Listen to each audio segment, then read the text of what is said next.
What's good, YouTube? This is Highlight Reviews coming back at y'all with another video. First things first, I want to go ahead and say this gun is clear. There's nothing in the mag. There's nothing in the chamber. As you can see, nothing that we need to worry about. My environment's clear. There is no ammo near me. This is done in a safe environment. Everything on this channel is for educational purposes only. Do not try to recreate anything that I do on this channel. Gotta say that because YouTube's been getting on my ass. So right here, we got the Glock 22 Gen 4. This is my FRT build. I wanted something that was fast and fun. I wanted to do a 9, but I could not find a 9 in the price point that I wanted to do this build in. So I said, fuck it, we're gonna do a 40. Ended up doing the 40, and I kind of like it a little bit better.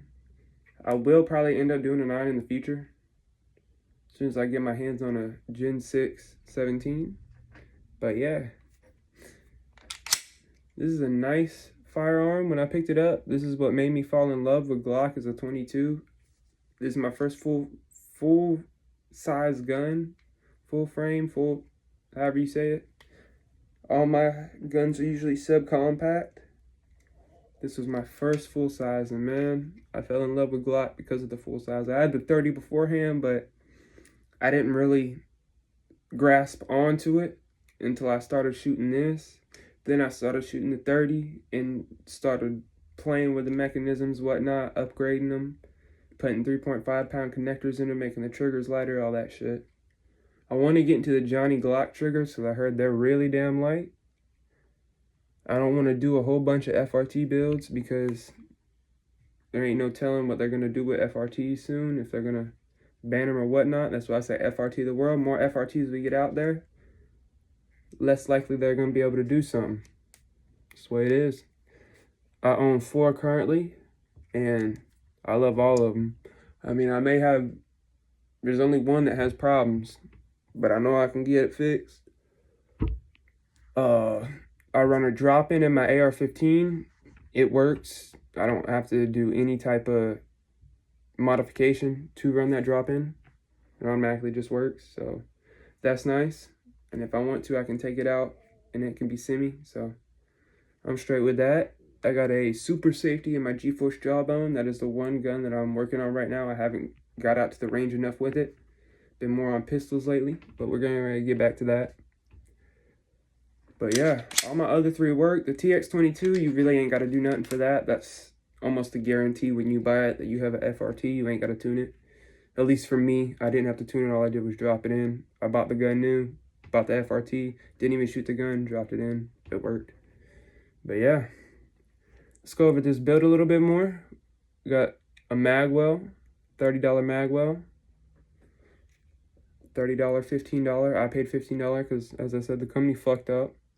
We got the Stizzy FRT, the cheat code FRT, as you know. 2020N stabilizer.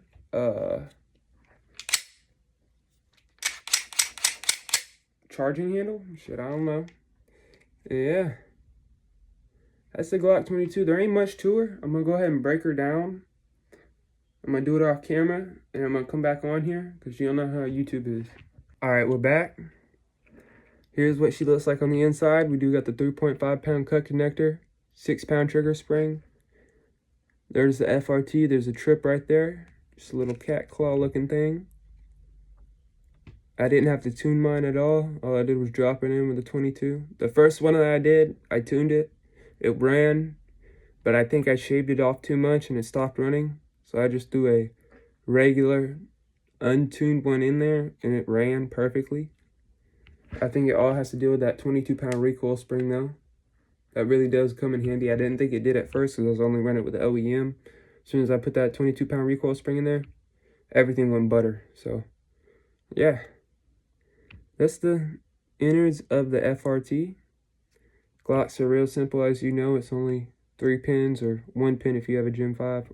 Well, excuse me, back pin, front pin. You don't have the top pin, lock and block pin. It's not really needed, but it's extra security. But yeah, how you feel about this build? For me, it's one of my favorite builds. I love it. I love all my guns. But yeah, I'm gonna go ahead and stop what I'm doing. Go put it back together off. Go back.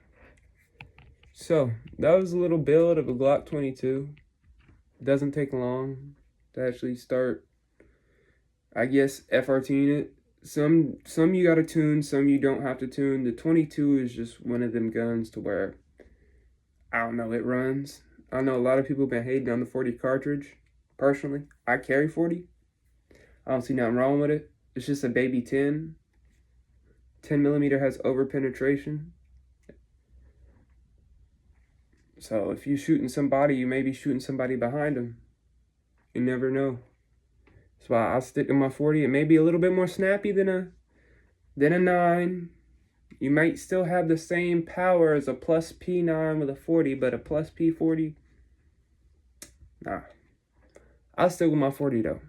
Even though I carry a 9. FM 503 9mm with critical duty. But on and off, I like to carry my 40.